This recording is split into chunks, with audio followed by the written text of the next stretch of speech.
This is Coyote News. Today is International Transgender Day of Visibility. Transgender and non-binary people around the world are recognizing the annual event along with their allies and advocates. Transgender visibility in the U.S. is at an all-time high in politics, media, and sports.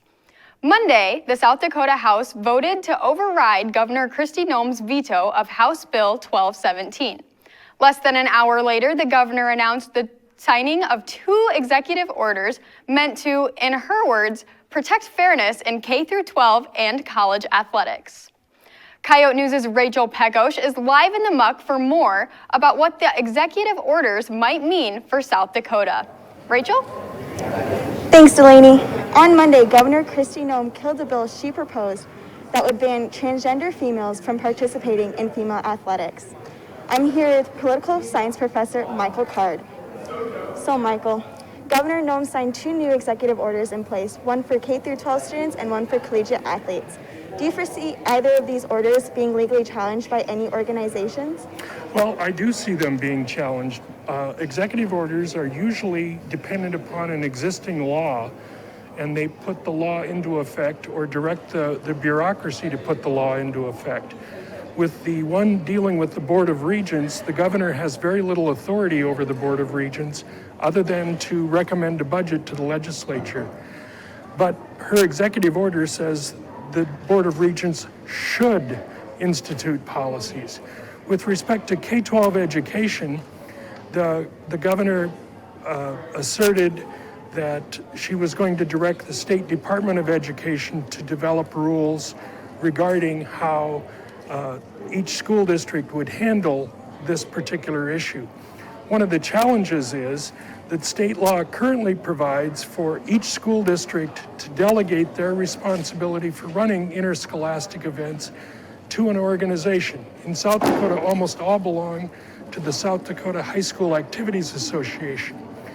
Meanwhile, yesterday, the Secretary of Education, Tiffany Sanderson, sent a letter to the school districts telling them that they should implement her policy, which she then provided, and said, we expect this to be followed.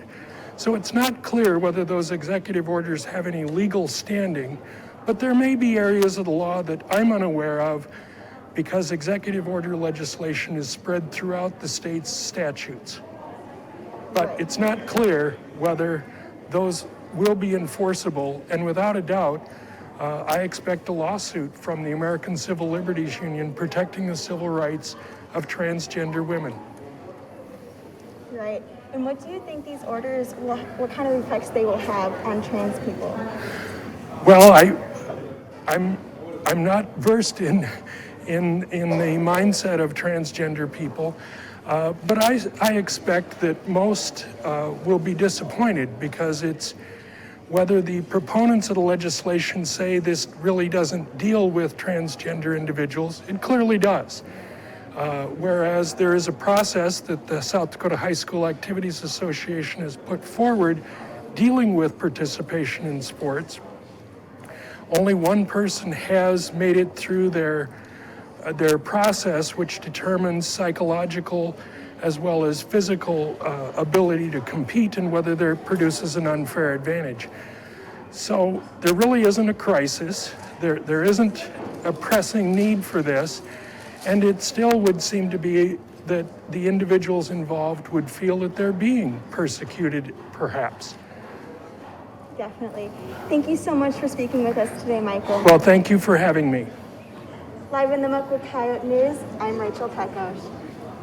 Thanks, Rachel. The Human Rights Campaign, one of the nation's largest LGBTQ rights groups, opposes Governor Noem's orders, saying they're unconstitutional.